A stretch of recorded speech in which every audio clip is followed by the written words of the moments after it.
Welcome back to Tanya in 5. The last few days we have been studying chapter 51. Chapter 51, as we noted in the previous video, begins a new section of Tanya.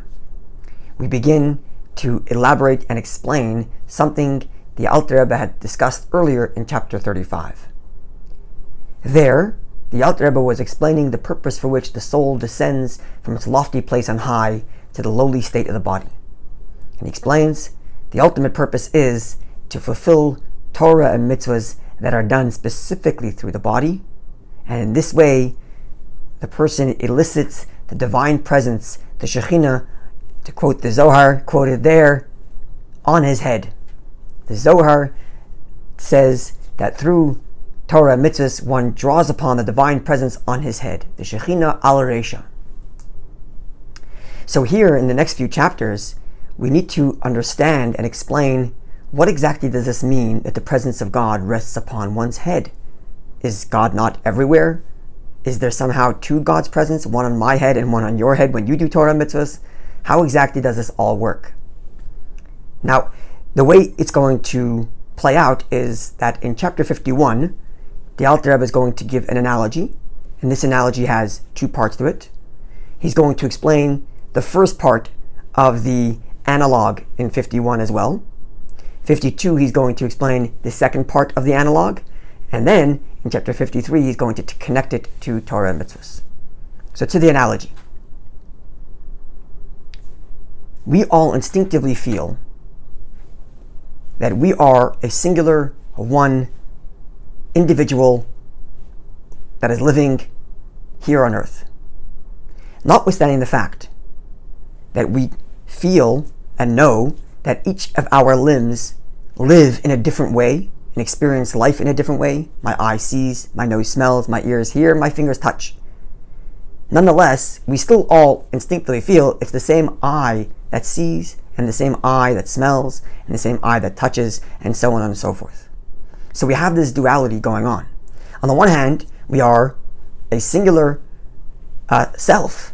Our souls are one. Our energy that gives us life, the fact that we are sentient beings and feel alive, is one singular unit, if you want to use that word, of energy, of life. And yet, simultaneously, while that life is manifest and expressed in our various different limbs in our body, it's manifest in very different ways. My brain thinks, my heart feels, my eye sees, and my fingers touch, and so on and so forth. So there's this duality. Notwithstanding the difference between the various parts of the body, there is still a singularity to the soul in that the life of the soul is equally present in every part of the body. Singular and indivisible, notwithstanding it expressing itself in hundreds, if not thousands, of different parts to my body. That's the first part of the analogy. The second part of the analogy is that when the life of my soul is manifest in the body, it starts in the brain. The brain is the central nervous system. It's the center of cognition for the entirety of me.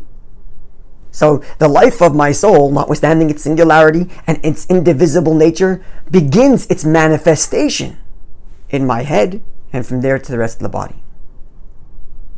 So two parts of the analogy. Number one, the soul remains singular and indivisible, notwithstanding its manifestation in multiplicity in the body. Number two, that manifestation begins in the brain. So here in chapter 51, we'll explain the first part of the analogy as we understand it with relation to divine presence.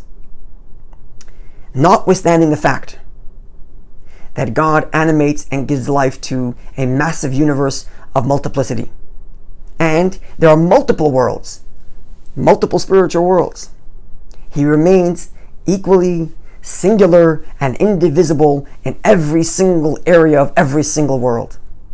He is equally indivisible, singular, and concealed here in this world, as he is singular and indivisible and concealed in the highest of loftiest spiritual worlds.